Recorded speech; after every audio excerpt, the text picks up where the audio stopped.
So yon. So kamusta po mga Streetwise? Ako po si Takero Miyamoto at welcome po sa aking munting channel. So mga kababayan, tumitindi po ngayon ang sagutan ni Ronald Llamas at saka ni Robin Padillang Bogok. So nakakatawa nga po dito, no? Sobrang pikon na po talaga itong si Robin Padilla kasi nga po, na-real talk po siya ni Ronald Llamas. So total naman Robin, bobo ka naman, ang gawin mo na lang dito, hamunin mo na lang siya ng suntukan. Kasi kung debate lang naman ang pag-uusapan, bobo ka nga eh. O pro-China ka pa. So ano ba yung real talk na ginawa nga ni Ronald Llamas? So tinan nyo to ah. So sabi ni Ronald Llamas, galing tong News 5, no? Sabi dito, yan no, alam mo, malaking tulong si Senator Robin Hood Padilla dahil sa kanya, halos lahat ng artistang tumakbo sa last midterm elections na talo. Oo. Kasi nakita naman natin mga kababayan, no, na grabing kabobo ni Robin Padilla from 2022 hanggang 2025 nung siya po ay naging senador. Grabing kabobo niya po talaga dito. Oo. So real talk yan mga kababayan. Ang dami na pong nadismaya sa mga artista dahil po kay Robin Padilla. Totoo yan, oo. Ang daming artista na talo, di ba? O, si Willie Revillame, o si Bong Revilla, o talo. Si Jimmy Bondok, talo. Pati po sa lokal, madami rin po natalong artista, di ba? So, ngayon, ang sabi niya dito, no, continue natin yung pagbabasa, no? Sabi dito, yan, kailangan natin siyang pasalamatan. Naniniwala ang political commentator na si Ronald Llamas na kabilang si Senator Robin Padilla sa mga dahilan kung bakit maraming artista natalo sa nagdaang midterm elections. Real to kayo, no? Sabi dito, kasunod ito ng pahayag ni Mariel Padilla sa Julius Babaw Unplugged, pinag-iisipan pa raw ng kanyang asawa kung tatakbo siya sa 2028 at hindi raw umano deserve ng mga Pilipino. Oo, puta, parang baliktad ata, no?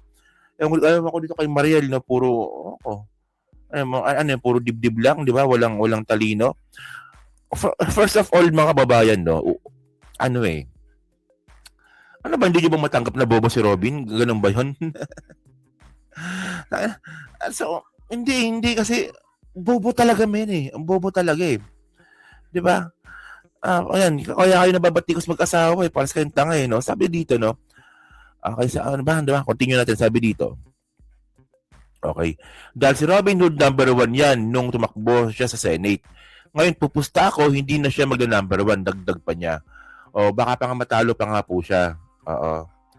So, ngayon ito yung ito yung ito yung comment ni Ronald Llamas. Ganda to, panoorin nyo to. Maganda to eh. Sige.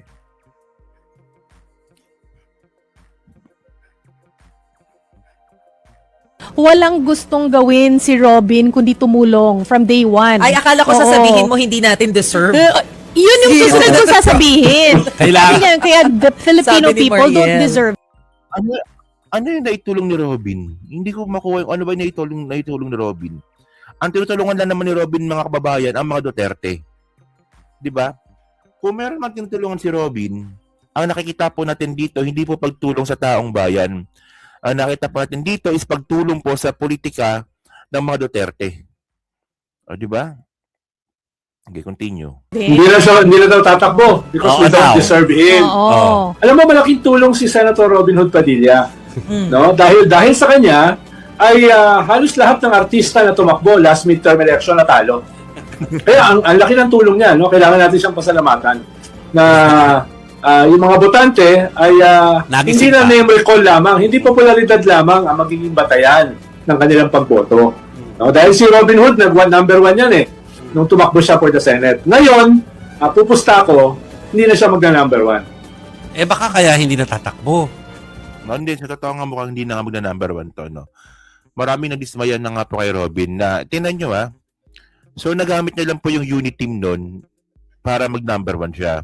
So isipin mo yan na nakuha mo yung boto ng Duterte at Marcos. Malaki talaga yon, di ba? Pero in the first place, alam naman, ang politika pala talaga ni Robin sa Duterte. Di ba maraming nabudol na loyalista po itong si Robin? Oo, ang dami. Posible. Baka na-realize niya sa kanyang data analytics na medyo delikado siya. Dahil lahat ng artista na tumakbo ay natalo No? Kilala nyo na kung sino yung mga yun. Di ko na babanggitin. Yeah. Dahil kanya tayo, nagtatrabaho yata dito yung sa istasyon na ito, yung isa ron eh. Kaya hindi ko na babanggitin, no? Baka mapahamak pa tayo. Si Willie Rebillame yan kasi 'di ba magkakaroon ng black time si Willie Rebillame sa TV5, 'di ba? O nga pala talo rin pala si Ipe. O nga pala Philip Salvador talo din pala, no. Oo. Okay. No? Huwag mo na sabihin. Okay. Hindi ko na sabihin.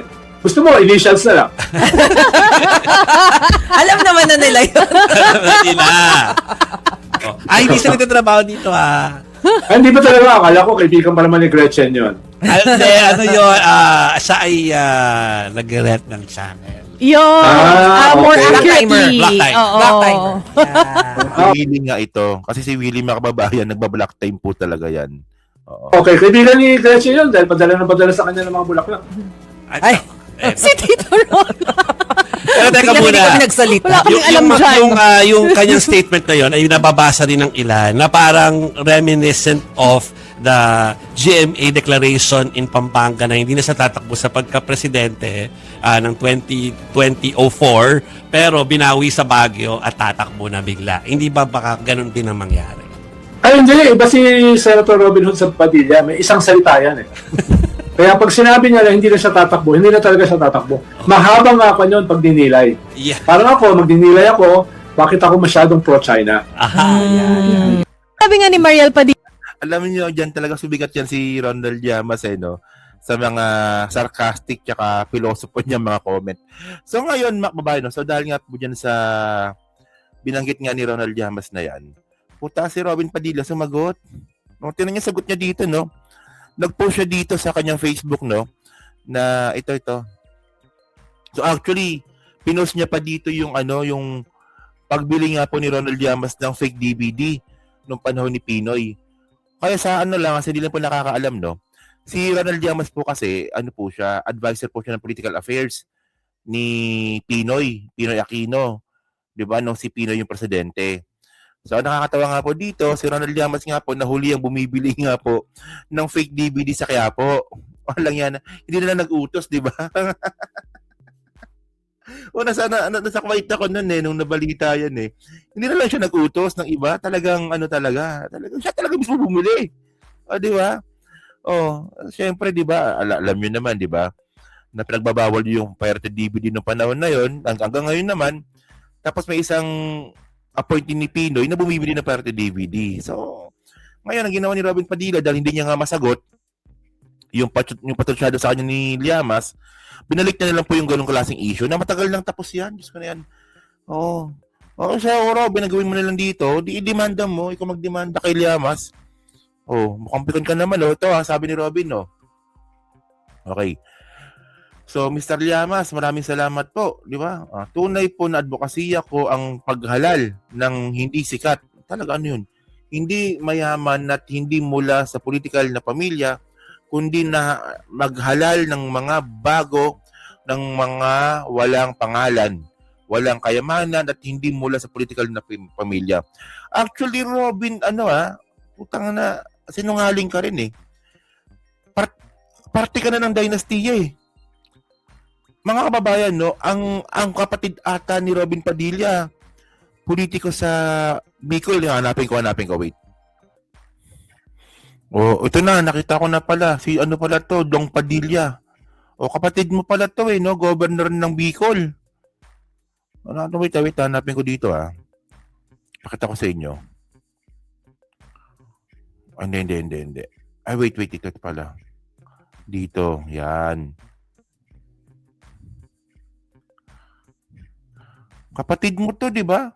Ricarte Dong Padilla. Oo. 2025, governor ng Bicol. Oh. So, yung sinasabi mong hindi base sa apelyido, hindi base sa dinastiya. Dinastiya ka Di ba, senador ka? Tapos yung kapatid mo, Padilla din, governor. So, dinastiya ka na. O, kasi, dalawa na kayo dyan Oh. Yan ang problema sa'yo. Sasagot na lang, bobo pa Bobo talaga nito eh. So, continue natin Continue na natin yung sinasabi niya dito, ang katangahan, no? Kay Ronald Llamas. Saan na ba yan? Ito. Sabi niya dito. Okay. Hindi po ito tungkol sa mga artista lamang, kundi sa lahat ng mga bolero na sumabit na, nahuli na at higit sa lahat, nakapwesto na ng ilang taon pero wala pa rin itulong sa pag-unlad ng bayan. Kundi pangungutya. Grabe pa, victim. Parang pinatunayan nyo po ang sinasabi ng isang abogada na pangit po kasi kayo, kaya dyan nanggaling ang galit nyo sa artista. parang kaplastikan din po yung nahuli kayo na bumibili ng pirated DVD. Wala ka pala eh. Diba? So, presidential advisor, Llamas spotted buying almost 2,000 worth of pirated DVDs photographed by reporter. Diba? So, kita mo to, no? Ewan ko lang, no? Hindi po kayo nakasuhan dito. Presidential advisor, nasaan ang delikadesa? Noong 2016, 2019, halos walang lumusot sa kandidato ninyo hanggang 2022. Di ba? Tsaka, ipinagdadasal ko na magbago na po kayo para kahit papaano gumandang lalaki naman. Di ba? Kita mo, di ba? Pikon na talaga to. Pikon na. Kasi mga kababayan, no? Ang pinag-usapan dito, no, yung asawa ni Robin na si Mariel, nagbanggit na hindi natatakbo si Robin kasi nga hindi siya deserve ng mga Pilipino. So, doon pa lang pinatakita na sobrang mapagmataas kayo. Di ba? So, sasagot si Ronald Llamas, kaya nga natalo yung mga artista kasi nga dahil sa'yo. So, anong kanalaman ng mga ganyan? Ng magandang lalaki?